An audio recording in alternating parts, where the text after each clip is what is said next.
Bwana, tunaendelea na episodi ya pili pale tulipoweza kuishia. Na hii ni baada ya Jackie kuweza kurudi nyumbani na kukuta mlango umefungwa, ule ambao wa kile chumba alichokuwa ameachiwa mtoto na yule dada aliyeweza kukamatwa kule kituoni. Sasa baada ya pale akawa anagonga mlango kwa hasira mpaka mwenye nyumba akawa amekuja pale. Na baada ya mwenye nyumba kuja pale basi akawa amemfukuza Jackie na kutoka. Sasa Jackie akawa ametoka na kwenda kukaa sehemu moja hivi akiwa na yule mtoto aliyeweza kuachiwa na yule mwanamke. Afahamu atamlisha nini huyu mtoto, maana mtoto ana njaa na yeye pia ana njaa. Sasa anajiuliza ni kipi ambacho atamlisha huyu mtoto na kipi yeye ambacho atapata, yani kitu gani ambacho atakula yeye. Sasa Jackie akawa amekaa hapa anajiuliza afanye nini. Basi akawa amemchukua huyo mtoto kisha akamkalisha pembeni yake pale, na baada ya pale Jackie akawaza jambo moja, bora aweze kumtelekeza huyu mtoto. Akawa amemchukua yule mtoto kisha akachukua kamba akamfunga kwenye mguu wake ili atakapoondoka basi yule mtoto asiweze kumfuatilia Jackie. Na alifanya hivi ili kuona kama kuna mtu yoyote anaweza kuja akamuona yule mtoto basi aweze kuja kumchukua. Akaenda kakaa pembeni akawa anamtizama yule mtoto kama kuna mtu yoyote basi atakuja amchukue yule mtoto aweze kuondoka naye, lakini alisubiria pale kwa muda mrefu lakini hakuonekana mtu yoyote kuja kumchukua. Sasa Jackie alibaki analia tu, basi akabidi arudi na kumchukua yule mtoto kisha akampeleka moja kwa moja mpaka kwa yule jamaa ambaye alikuwa anahitaji sana kuweza kumpata huyu mtoto. Sasa huyu jamaa biashara zake huwa anachukua watoto na kwenda kuwauza, na baada ya pale basi akamhesabia Jackie pesa baada ya Jackie kuweza kumpatia yule mtoto. Lakini jamaa alimshauri Jackie kwamba anaweza akamsaidia pia kuweza kutoka kabisa kwenye hii nchi na kwenda kwenye nchi nyingine. Jackie akafikiria, akakumbuka kuna yule bidada ambaye yani yule mtoto mwenzake ambaye alimwambia kwamba anaweza kaondoka na kwenda Sweden. Sasa Jackie kwa vile alikuwa na mpango wa kwenda Sweden, basi akawa amemkubalia yule jamaa na kumwambia kwamba amsaidie kwenda Sweden. Lakini yule jamaa alimwambia inatakiwa vipatikane vyeti vyake vya kuzaliwa, lakini pia kama kitambulisho kipo basi aweze kutengenezewa passport ya kwenda Sweden. Sasa bwana mdogo ikabidi Jackie aweze kurejea nyumbani kule ambako alikotoroka mara ya kwanza kabisa, yani nyumbani kwao. Baada ya kufika alimkuta mamake akiwa hapa. Mamake alishangaa baada ya kumuona mwanae ambaye alipotea kwa siku kadhaa. Leo hatimaye karejea nyumbani akiwa peke yake. Bwana mama aliamka haraka na kwenda kumkumbatia pale mwanae, lakini mtoto hakutaka kabisa mazoea na mama yake, maana alichokuwa anahitaji ni kuweza kupata dokumenti ambazo zinahusiana na masuala ya passport, yani zile za vyeti vya kuzaliwa na makadi kama hivyo. Sasa baada ya kutafuta kwa muda mrefu, baada ya kutafuta mle ndani akawa anatafuta mradi kuweza kuona kama atafanikiwa basi kupata hata kadi la kuweza kwenda kutengenezea passport, lakini alizunguka mle ndani, yani kila kona hakuweza kupata kile ambacho alikuwa anatafuta. Sasa kwa bahati mbaya babake akawa amerudi mle ndani na kumkuta bwana mdogo akiwa amerejea leo nyumbani. Na Jackie na baba hazipatani kabisa, maana baba ndo aliyehusika swala zima la kuweza kumuuza mdogo wake yule. Sasa baba alimwambia kwa swala zima unalofuatilia, sijui unafuatilia swala zima la masuala ya kitambulisho, itakuwa ni uongo kuweza kupata. Yani hapo utakuwa kama vile unajisacrifice tu maisha yako, uweze ukapata kitambulisho ukiwa mdogo hivyo. Na uache kabisa swala zima la kuweza kutuvurugia humu vitu ndani, yani unavyozidi kutuvurugia humu kwa ajili ya kutafuta sijui kadi sijui nini, na wakati naelewa kabisa uweze ukapata kitu kama hicho, utakuwa kama vile unapoteza tu muda wako na kujichosha bure kwa ajili ya kufuatilia vitu vya kipuuzi. Sijui unataka kwenda Sweden kwa ajili ya kumfuatilia mdogo wako. Hivyo unadhani serikali inaweza kukuruhusu wewe kuweza kupata kitambulisho eti uende ukafuatilie sijui masuala ya passport? Acha swala zima la ujinga kama huo na usifikirie kabisa, uondoe kabisa ujinga kwenye kichwa chako. Sasa Jackie akawa amepaniki pale akutaka babake anavyoendelea pale kumgasigasi. Bwana mdogo alimwambia kwamba siwezi nikarudi tena hapa nyumbani, lakini baba alimwambia inatakiwa uweze kuondoka na usirudi kabisa, maana mimi mwenyewe sikutaki hapa. Lakini Jackie alimwambia babake ukweli, yani kuhusu swala zima la baba kuweza kumchukua mtoto yule wa kike ambaye alimchukua na kwenda kumuozesha kule akiwa na umri wa miaka 11 tu, ambaye ni mdogo wake na Jackie. Na hicho ndio kitu Jackie kilikuwa kinamuuma mpaka anaamua kabisa kuweza kutoka nyumbani na kwenda Sweden imradi kuweza kwenda kumfuatilia kama aone kama atafanikiwa kuweza kumpata mdogo wake. Sasa baba akawa anatukana pale matusi ya ajabu mpaka mwanamke ikabidi aweze kumtuliza jamaa, maana jamaa alikuwa anaonekana kupaniki kweli. Lakini walimwambia kama anahitaji kuweza kupata vyeti inatakiwa aende hospitali. Sasa Jackie kabla hajaondoka kwenda hospitali alimlaumu sana babake na kumtupia lawama zote na kumwambia ameweza kusababisha mpaka mdogo wake ameingia kwenye matatizo, kudanganywa kwamba anaozeshwa kwa yule jamaa, kumbe jamaa mwenyewe ni mtu ambaye anahusiana na masuala ya kuuza watoto. Ili swala kweli walibaki wanajilaumu kweli baada ya kuweza kupata ukweli kwamba yule jamaa aliyeweza kumchukua yule bwana mdogo, yani mdogo wake na Jackie, hata hakuwa muoaji bali alikuwa ni mtu ambaye anaenda kumuuza yule mdogo wake na Jackie kwenye nchi nyingine ambayo ni nchi ya Sweden. Na baba baada ya kugundua ukweli alikuwa mpole sana mpaka Jackie akawa anamsukuma pale kwa kumlaumu, na baada ya pale basi akasema Jackie, nitahakikisha naweza kumrudisha hapa mdogo wangu nyumbani. Na baada ya pale Jackie ikabidi aweze kuingia ndani kule, sijui alikuwa anaenda kufuata nini, maana akasema anahakikisha mdogo wake anarudi nyumbani. Baada ya kuingia bwana akatoka na pale, yani kaingia akachukua kisu, na baada ya pale basi akawa anatoka nje akiwa anakimbia, sijui alikuwa anaelekea hospitali kwa ajili ya kwenda kufuatilia vyeti ama alikuwa anamfuata yule ambaye aliyeweza kumchukua mdogo wake. Sasa Jackie alitoka spidi kweli kweli, na baada ya hili tukio wazazi wazazi wake wakawa wanamfuata nyuma, mama akiwa na baba wakawa wanamkimbiza imradi kuweza kumzuia, maana Jackie alionekana kuelekea njia ya kwenda hospitali. Ina maana anahitaji kwenda kuchukua vyeti kibabe na wala si kwa kuomba tena. Sasa baada ya pale wakawa wanamfukuza wazazi wake ili mradi kuweza kumrudisha mtoto wao, maana anavyoenda na kisu hospitali basi atajipatia matatizo, hatobaki tena ulaiani ama kuna tukio lolote baya anaweza kalifanya. Sasa baada ya kumfuatilia basi Jackie akawa ameitiwa askari na askari akawa amemkamata Jackie baada ya kuonekana anatembea na silaha na kati hata umri tu au ruhusu. Sasa baada ya pale Jackie akawa amekamatwa na kupelekwa selo, lakini kule selo bwana ndiko yupo yule mama wa yule mtoto. Yule mama baada ya kumuona akamuuliza, mtoto wangu yuko wapi? Jackie aligeuka tu na kumuona yule mama ambaye alimwachia mtoto, alafu mtoto mwenyewe kashamuuza wale jamaa wanaohusisha na usafirishaji wa binadamu. Sasa baada ya pale mama alikuja kuweza kumuona mtoto wake ili waweze kuzungumza na kumshawishi kuona kama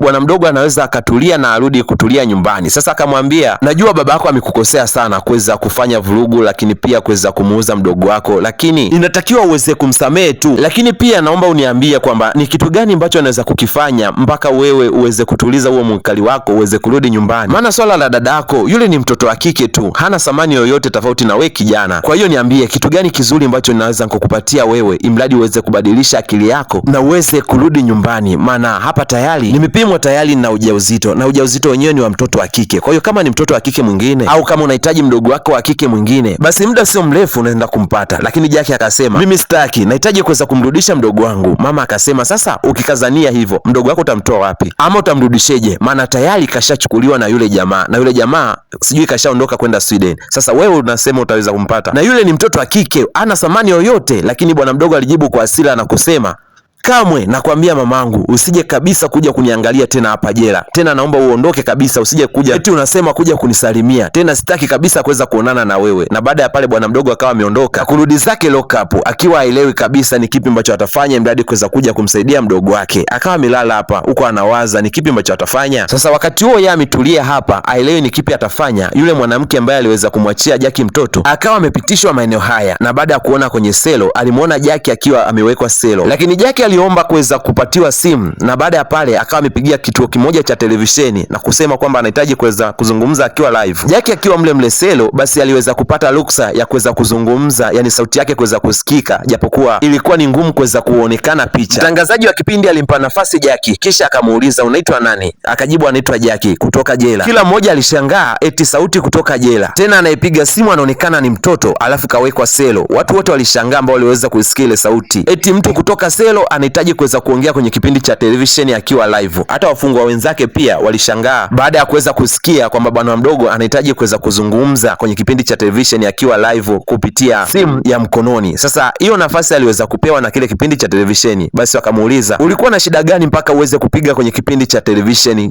ili uweze kusikika live? Basi Jackie alitoa kwamba anahitaji kuweza kusaidiwa, lakini pia kuna watoto ambao wametekwa wanahitaji msaada, maana kuna wazazi ambao wanawauza watoto wao, lakini pia kwa kudanganywa kwamba wanaenda kuolewa, lakini kumbe wanachukuliwa na kwenda kutumikishwa kazi kwenye nchi zingine kabisa tofauti na yale makubaliano waliopewa. Alisimulia pia maisha magumu aliyopitia nyumbani kwa kunyanyaswa, kupigwa, lakini akiwa anajaribu kuweza kumtetea mdogo wake, na alivyokuwa akijaribu kuweza kuwazuia wazazi wake wasiweze kumuuza mdogo wake, lakini bado ilishindikana. Aliambulia kipigo na kuweza kupata msaada wowote. Akakumbuka wazazi wake pia mpaka walifikia hatua ya kuweza kumfukuza nyumbani, mpaka leo anajikuta yuko selo kwa sababu yao tu. Baada ya kuona kwamba wazazi wake hawamsikilizi na wafati kile ambacho yeye anachosema, basi wakawa wamemfukuza pale nyumbani wakiwa wanamnyanyasa na kumtesa, na hii ni kwa sababu tu kahitaji kuweza kumsaidia mdogo wake wa kike. Inaonekana anaingilia mipango ya watu wazima. Sasa baada ya pale wazazi wake walikamatwa na kupelekwa kotini moja kwa moja, lakini pia bila kusahau yule jamaa ambaye aliyeweza kufanya connection ya kuweza kuolewa yule binti pia akawa amefikishwa mahakamani. Wazazi wake wote akawa amesimama nao hapa Jackie. Jackie alianza kuzungumza mahakamani na kusema wazazi wake huwa waoneshi kabisa upendo kwao, kwa sababu huyo jamaa ambaye ni Sile, yani baba yake, amekuwa wakati wote wa kumchukia na kumfanyia vitu vya ajabu. Lakini pia huyo jamaa wa pembeni, jamaa alijaribu pale kuweza kujitetea na kusema kwamba yeye lile tukio la kuweza kumchukua yule binti hakujua kama yule binti alikuwa anasafirishwa, lakini akasema watu wanaofanya hizo biashara bado hawajaweza kuondoka, kwa hiyo mnaweza kwenda kuwafuatilia na mkamrudisha mtoto, lakini mimi sina ubaya kabisa. Lakini baba kwa upande wake alijitetea na kusema familia maisha yalikuwa ni magumu. Nilishindwa ni jinsi gani ningeweza kuendesha familia yangu wakati sina pesa. Sasa na wakati huo huyu jamaa alileta mtu ambaye alikuwa anatoa pesa ndefu sana kwa ajili ya kuweza kumuoa binti yangu. Kwa hiyo mimi nilikuwa sina namna, niliamua kufanya hivyo imradi kuweza kuwaokoa wengine, maana mimi maisha yangu ni magumu. Alafu kizingatia watoto wengine pia walikuwa wanahitaji kula, alafu huyu mmoja tayari alikuwa ameshaweza kufika umri angalau wa kuweza kumwozesha. Sasa mimi ningefanyeje? Lakini mama pia aliweza kumtetea mume wake na kusema tulikuwa tunahitaji kuweza kupata pesa kwa ajili ya kuweza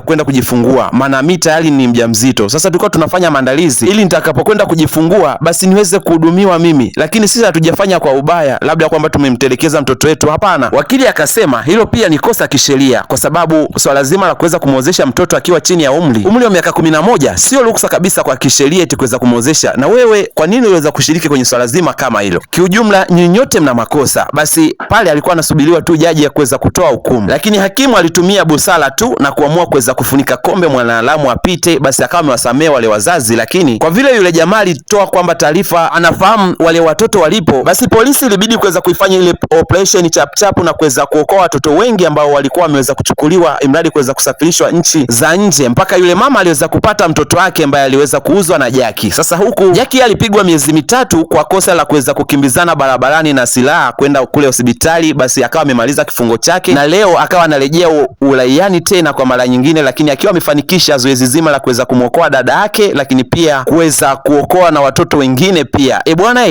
makofi mengi sana kwa bwana mdogo Jaki kwa kitu kizuri ambacho ameweza kukifanya, japokuwa ameweza kupambana na kupitia mengi, lakini kiukweli bwana mdogo anastahili pongezi nyingi sana. Bwana, kama umeweza kuikubali story, hakikisha umelike, lakini pia hakikisha umecomment kwenye hii video na uniambie kwamba umeweza kujifunza nini. Lakini pia usisahau kusubscribe pale YouTube ni DJ Shebi Mwambo wa Bunda, na kunifollow pale TikTok ni Shebi Star na Facebook ni Shabani Juma. Bwana, nawashukuru sana mashabiki zangu kwa kuendelea kuonesha support, lakini pia tunahakikisha kwamba tunamaliza kabisa movie tukiwa wote pamoja. Basi nawashukuru sana ambao mnatizama movie mpaka mwisho, kwa sababu ndio mnafanya mimi naendelea kupambana, lakini pia mnao like na kucomment. Asanteni sana mashabiki zangu, mnaonesha kwamba mnapenda kazi zangu na mnaenjoy kwa kile ambacho naweza kukifanya. Asanteni sana mashabiki zangu. DJ Shebi Mwambo wa Bunda kutoka Bunda Mara, Tanzania. Kama upafahamu basi nakwambia kabisa hapa ndio Bunda Mara, mkoa wa Mara kabisa, kutoka Tanzania, au sio bana? Asanteni sana mashabiki zangu pande zote za dunia ambako mnatokea na ambako mnaweza kunifuatilia. Basi nawaambia endeleeni kusalia na mimi imradi kuweza kupata burudani na movie kali ambazo zinazofuata. Asanteni sana.